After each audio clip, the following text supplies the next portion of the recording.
మీ తడాక ఏంటో చూపించను, నా తడాక ఏంటో చూపెడతాను. ఎందుకంటే నేనున్నది నిజం వైపు, సత్యం వైపు. నేనున్నది యేసు ప్రభు పక్షాన. ఆయన కోసమే ఇదంతా చేశాను. నేను ఒకటి అడిగింది యేసుప్రభుని, యేసుప్రభువా నేను ఏ ఉద్దేశంతో దీన్ని చేశానో నీకు మాత్రమే తెలుసు, ఇంకెవరికి తెలియకపోవచ్చు. చివరికి ఇంట్లో వాళ్ళు కూడా అనుమానంగా చూశారు నన్ను. అంటే ఎందుకు ఇలా అందరితో శత్రుత్వం, ఎందుకు ఇలా చేస్తున్నావు అనేటట్టుగా. అప్పుడు అది ప్రవీణ్ పగడాల గారు ఇష్యూ అంటే మామూలు బర్నింగ్ ఇష్యూ, ఎవరు ఏం మాట్లాడినా కూడా 1 minute లో ఇప్పటికీ నా క్లోజ్ ఫ్రెండ్స్ కూడా అనుమానంగా చూస్తున్నాను. ఏది ఆడియో రికార్డింగ్లు బయటకు వచ్చి వాళ్ళ నోటితో వాళ్ళు చెప్పినప్పటికీ ఇప్పటికీ అనుమానంగా చూస్తున్న వ్యక్తులు ఉన్నారు. నాకు లేదు ఏదో తేడా అని. మనం మస్కట్కి వెళ్ళాను నేను మీటింగ్కి. మస్కట్కి వెళ్తే అక్కడ ఒక అక్క వచ్చింది, డైరెక్ట్గా ఆర్గ్యుమెంట్ అంటే గొడవ మొదలు పెట్టేసింది. అసలు ఎలా అంటారు మీరు ఒక దైవ అని మొదలు పెడితే ఆవిడకి నా దగ్గర ఉన్నటువంటి ఎవిడెన్స్ అన్ని చూపించి మాట్లాడేటప్పటికి కూల్ అయిపోయి చివరిలో మరలా ప్రార్థన చేయించుకొని 10 రియాల్స్ చేతులు పెట్టింది. అక్కడ రియాల్స్ అంటారు కదా, ఎక్కువ మొత్తం వాళ్ళకి 10 రియాల్స్ చేతులు పెట్టింది. మరి ఇంత గొడవ ఫైటింగ్ స్టార్ట్ చేసిన ఆవిడ ప్రార్థన చేసుకుని 10 రియాల్స్ చేతులు ఎందుకు పెట్టింది? నా ఎక్స్ప్లెనేషన్ అనేది తనకు చేరలే. నేను ఎక్స్ప్లెయిన్ చేయలేదు. ఎందుకో తెలుసా, అలా ఎక్స్ప్లెయిన్ చేసే క్రమంలో ఆయన్ని ఇంకా నేను తక్కువ చేయాల్సి వస్తుంది. ఆయన నా సహోదరుడు, ఆయన వ్యక్తిగతంగా బలహీనత ఉంటే ఉండొచ్చు, అది ఆయనకు దేవుడికి సంబంధించింది. ఆయన నేను కించపరచడం నా ఉద్దేశం కాదు, కానీ సత్యాన్ని దాచిపెట్టడం నా ధర్మం కాదు. అలాగే ఆ క్రమంలో ఆయన కించపరచడం నా ఉద్దేశం కాదు. కాబట్టి 2 బ్యాలెన్స్ చేస్తూ నేను మాట్లాడాను. కాబట్టి నా ఎక్స్ప్లెనేషన్ అందరికి రీచ్ కాక నన్ను అపార్థం చేస్తున్నారు.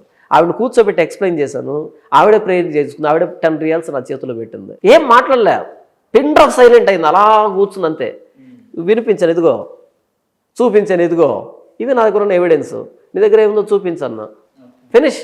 అలా కూర్చుంది. తర్వాత నేను అక్కడ 10 రోజులు ఉన్నా మస్కట్లో. మొదటి రోజు వెళ్ళినప్పుడు, 2 రోజు ఉన్నప్పుడు అక్కడ బాగా శత్రు వాతావరణం. అంటే నా మీద ఎంత బ్యాడ్ ప్రాపగాండా చేయాలో చేసేసారు అందరు కలిసి. అక్కడ షాక్ అయ్యాను, మన పాపులారిటీ ఇక్కడ కూడా ఉందని. ఇక్కడ ఏపీలోనే మన ఫ్యాన్ ఫాలోయింగ్ ఉంది అనుకున్నాను, కానీ ఇక్కడ కూడా ఉంది అనుకున్నా. నేను ఆ రేంజ్ లో ప్రాపగాండా చేశాను నా మీద.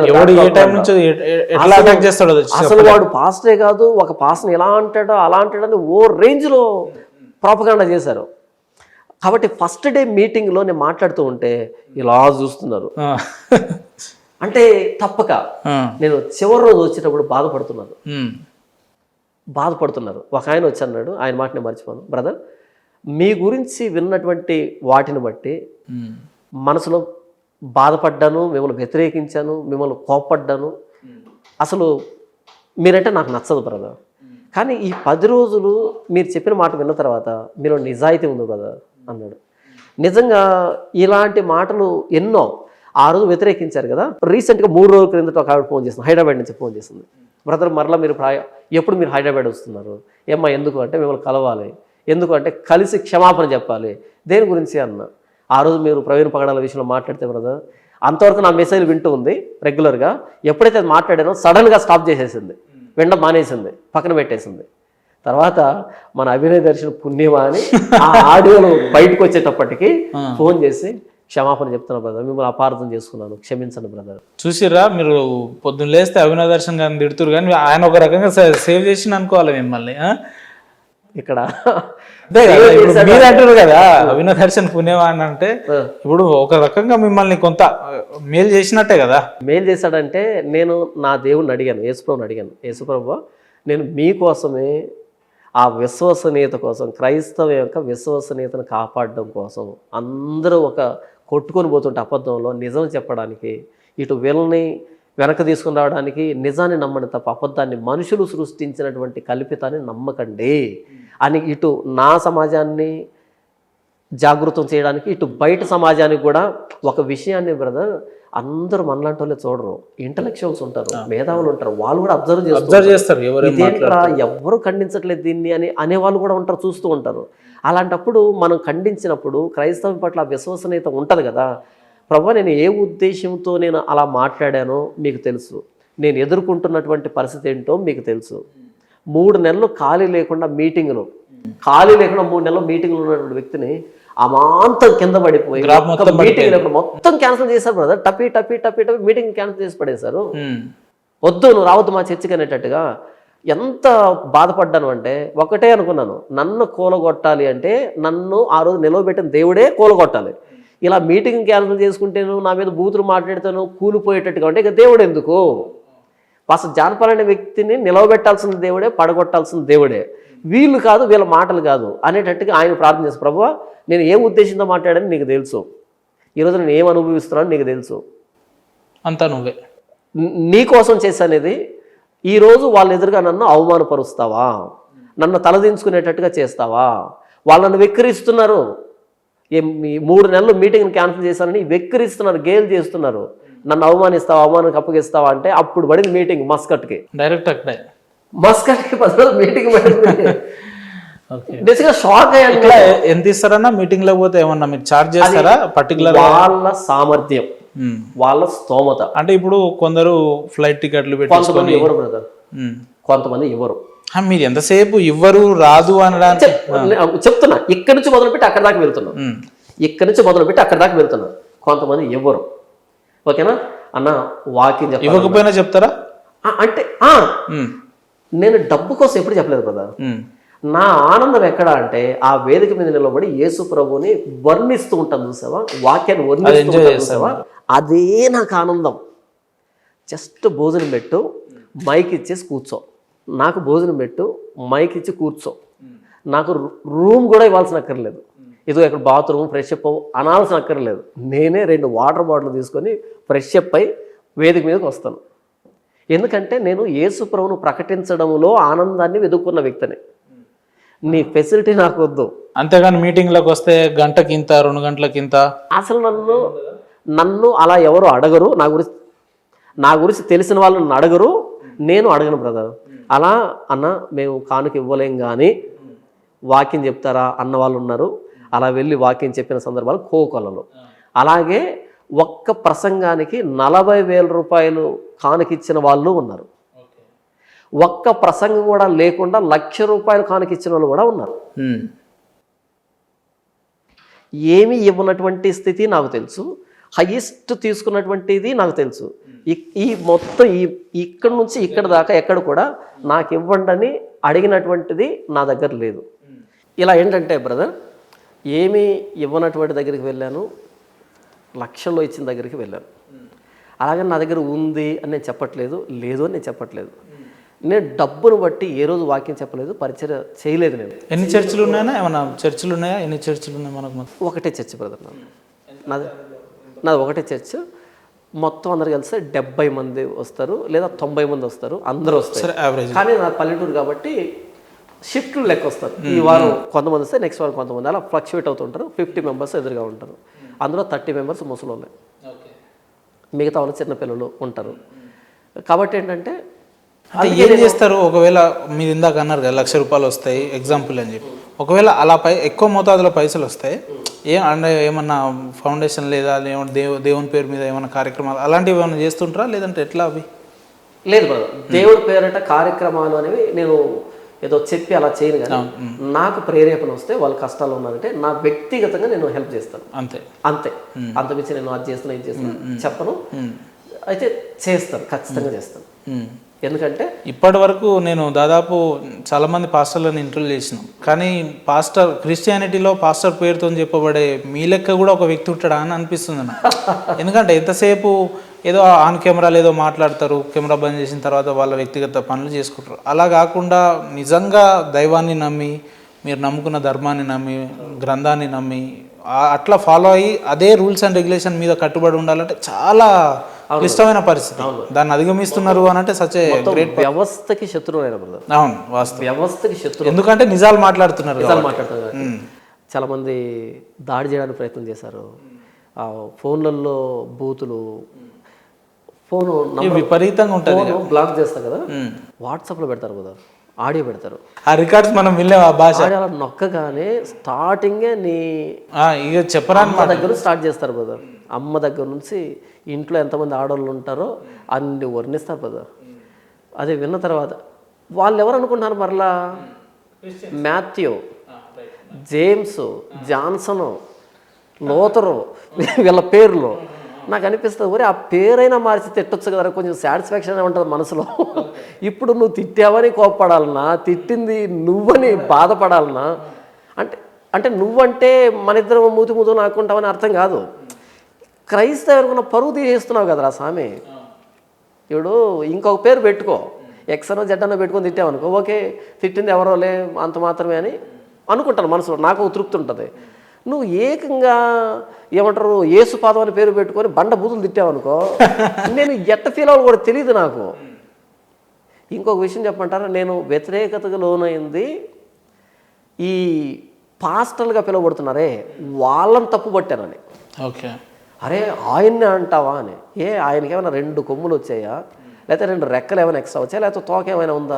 ఇబ్బంది అనిపించదా మీకు? ఇప్పుడు మరీ ఉన్నట్టు నిజాలు మాట్లాడితే రాజ్యాలు కూలిపోతాయండి. తృప్తిగా ఉంటుంది. ఎందుకంటే నేను చేయవలసిందే చేస్తున్నాను. మీకు తెలుసో తెలియదు కానీ ఒక ఒరవడి స్టార్ట్ అయింది క్రైస్తవ్యంలో. 2016లో నేను ప్రారంభించాను, 2019 నుంచి యూట్యూబ్ ఛానల్ ప్రారంభించాను. ఇప్పుడు ఒక ఒరవడి స్టార్ట్ అయింది. ఏంటి ఆ ఒరవడి అంటే క్వశ్చన్ చేయడం, ప్రతిదాన్ని విమర్శన ధోరణిలో, పరీక్షించే ధోరణిలో, ఇది అవునా కాదా అని ఆ బేరు వేసుకునే కోణంలో చూసేది ఒరవడి స్టార్ట్ అయింది నా దగ్గర నుంచి. ఇప్పుడు నాకు వస్తున్నటువంటి కాల్స్ ఏంటంటే, అన్న మీరు చెప్పినట్టు వాక్యం చదివితే ఏ చర్చికి వెళ్ళాలో తెలియట్లేదన్నా అనేటువంటి పరిస్థితి క్రియేట్ అయింది.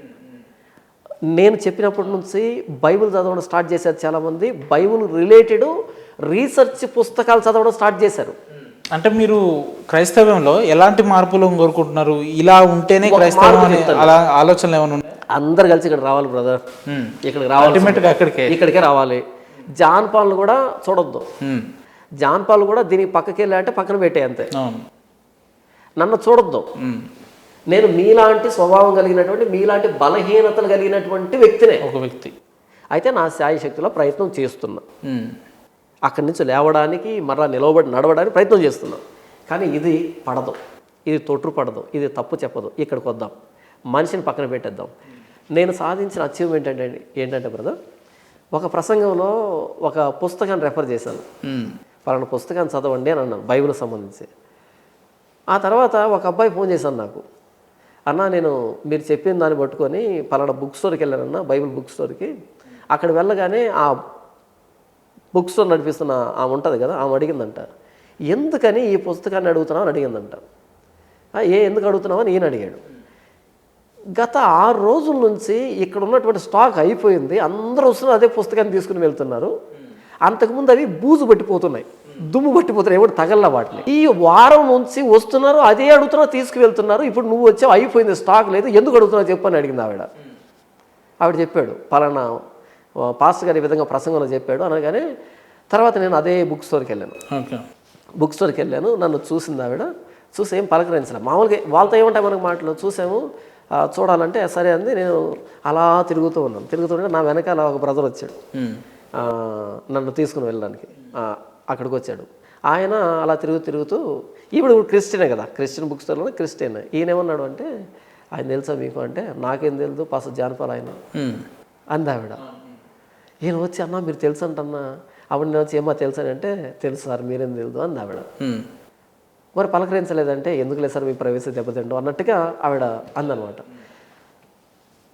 నా ప్రసంగాలు విన్న తర్వాత పుస్తకాలు చదవడం ప్రారంభించారు వ్యక్తులు. ఓకే, బైబుల్ రీసెర్చ్ ఓరియంటెడ్ పుస్తకాలు చదవడం ఏమనిపిస్తాయన్నా అలాంటివి మీ మాటలు విని కొంతమంది మార్పు చెందిన తర్వాత, ఎగ్జాంపుల్ మీ దగ్గరికి వచ్చిన తర్వాత? అంటే ఒకప్పుడు ఒక్కడిగా ప్రారంభించాను ఈ జర్నీ, ఒక్కడిగా ప్రారంభించాను. నాకు ఎవరి సపోర్టు లేదు. చివరికి ఇంట్లో కూడా నీకు అవసరమా, ఎందుకు ఇదంతా, ఇప్పటికీ ఈ రోజుకి ఒక నెగిటివ్ కామెంట్ రాగానే అరో చెప్పానా అవసరమైందంతా అంతే. ఈ రోజుకి చెప్తున్నాను. రేపు కూడా నా మీద ఒక కౌంటర్ వీడియో రావడం, లేకపోతే ఒక ట్రోలింగ్ రావడం, లేకపోతే ఒక బ్యాడ్ కామెంట్ రావడం, ఇలా వచ్చిందనుకో, నేను చెప్పానా లేదు. ఇదే ఈ రోజుకి కూడా ఎట్లా ఓవర్కమ్ చేస్తున్నారు మరి ఆ సిచ్యువేషన్? ఎలా ఓవర్కమ్ చేస్తున్నా అంటే, నేనేం చేస్తున్నాను నాకు తెలుసు కాబట్టి. నేను ఇంకొకరి మీద డిపెండ్ అయ్యి వచ్చుంటే కనుక నేను తీసుకున్న డెసిషన్ కరెక్టో కాదో నేను క్వశ్చన్ చేసుకుని పడుతుండే. సో ఇది నాకు నేనుగా తీసుకున్న డెసిషన్, నాకు అర్థమైన విషయం ఇది. ఒక రెఫర్మేషన్ జరిగేటప్పుడు, సంస్కరణ జరిగేటప్పుడు వ్యతిరేకత ఉంటుంది. ఎందుకంటే అబద్ధానికి అలవాటు పడిపోయారు వీళ్ళంతా. అవును. అబద్ధానికి అలవాటు పడ్డారు కాబట్టి ఇప్పుడు వచ్చి నేను సడన్గా ఏదో చేస్తే రియాక్షన్ డిఫరెంట్గా ఉంటుంది. మీరు ఎప్పుడైనా టీటీ ఇంజెక్షన్ వేసుకున్నారనుకోండి, అది పుసుకొని వేరు మీకు టీటీ ఇంజెక్షన్ లేకపోతే పెన్సిలిన్ ఏదో ఒకటి ఉంది, టీటీ ఇంజెక్షన్ కదా. ఫస్ట్ ఏం చేస్తారంటే కొంచెం ఇలా వేసి దాని చుట్టూ రెడ్ ఇంక్తో మార్క్ చేస్తారు. మార్క్ చేస్తే రేపు రా అని చెప్తాడు అనమాట. అన్ని ఇంజెక్షన్ అలా పొడి చేస్తారు, ఇది పొడవరంటే ఇది యాంటీబయోటిక్. ఇది బాడీకి సెట్ అవుతుందో లేదో చూడాలి, అందుకని అలా వేస్తారు. ఆ మార్కు లోపల దద్దుర్లు కానీ దురదలు కానీ ఏమైనా వచ్చిందా రియాక్షన్ చూస్తారు. కొంతమందికి అయితే అలా వేయగానే దద్దుర్లు విపరీతమైన ఓకే ఈ వ్యక్తికి ఇది పడట్లేదు అని, ఒకవేళ తెలియకుండా అలా పుసుకొని వేసేసరికి వీడు పోతాడు అంతే.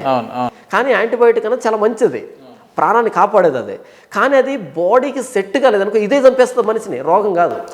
అలా నేను ఇచ్చేది ఏదో నీకు ఒళ్ళు నొప్పులు తగ్గించేదో, లేదా జలుబు తగ్గించేదో, లేకపోతే తలనొప్పి తీసేసేదో ఈ చిన్న చిన్న ఇంజెక్షన్ డోస్ కాదు ఇస్తున్నది. కొన్ని తరాలుగా పేరుకుపోయినటువంటి మూఢత్వం, దాన్ని కలిగి పెడుతున్నా.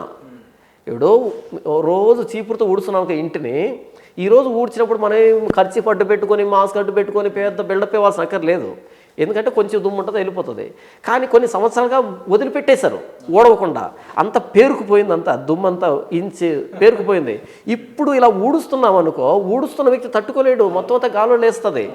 మరి నాకు తెలియదా నేనేం చేస్తున్నానో? నాకు తెలుసు, నేను ఒక రెఫర్మేషన్ చేస్తున్నాను, ఒక సంస్కరణ చేస్తున్నాను. వ్యక్తుల మీద నుంచి వారి దృష్టిని బైబిల్ వైపు కేంద్రీకరించేటట్టుగా, బైబిల్ నమ్మేటట్టుగా, ఈ వ్యక్తులు వారి స్వార్థం కోసం నిర్మించుకున్న కోటల్ని కూల్చేదానికి నేను ప్రయత్నం చేస్తున్నా. కాబట్టి ఆ వ్యతిరేకత ఏ స్థాయిలో వస్తుంది అనేది నాకు తెలుసు, కానీ నా పక్కనున్న వ్యక్తులు తెలియదు. కాబట్టి వాళ్ళు ఫీల్ అవుతున్నప్పుడు, వాళ్ళు అంటున్నప్పుడు నేనేమన్నా